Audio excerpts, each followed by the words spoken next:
Bonjour à tous, un petit focus sur Word et sur l'utilisation des puces.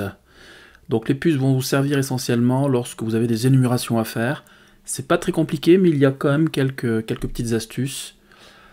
Premièrement, je saisis mon texte, vous pouvez voir à l'écran. Bon, je me suis pas foulé du texte, les trois énumérations avec un petit peu de texte derrière. Donc moi, ce qui m'intéresse, c'est de mettre des puces sur les trois paragraphes ici. Je les sélectionne.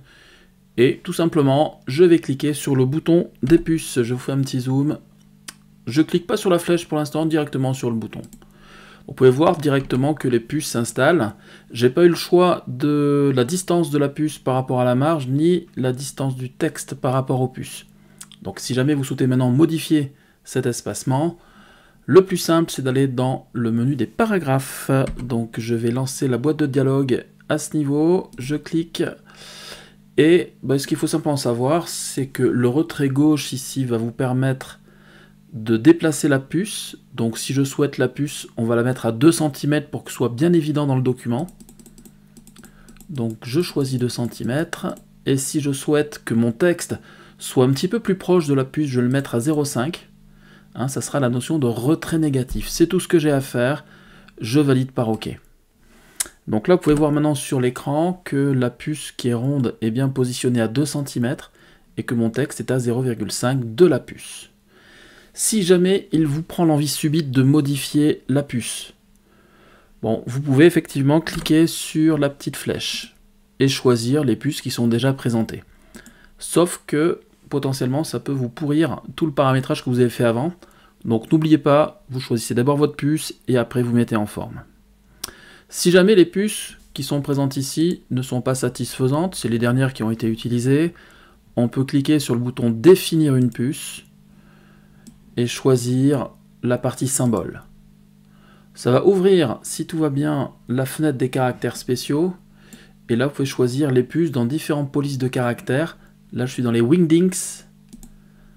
Vous avez Webdings ici, où vous allez trouver quelques puces. Et on doit avoir les... Alors je vais un petit peu plus loin, forcément, les Wingdings 2 et 3, où il y a des puces aussi. Donc après, vous avez aussi possible de télécharger sur Internet des polices de caractères qui vont inclure des puces, ça sera plus simple. Ou potentiellement, vous pouvez aussi créer vos propres puces avec des logiciels dédiés.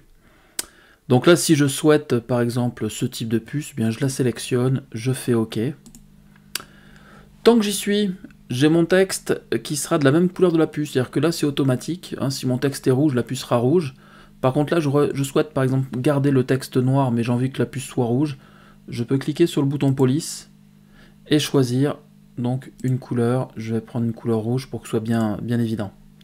Je valide par OK, j'ai un aperçu avec la puce et le texte en noir, je valide.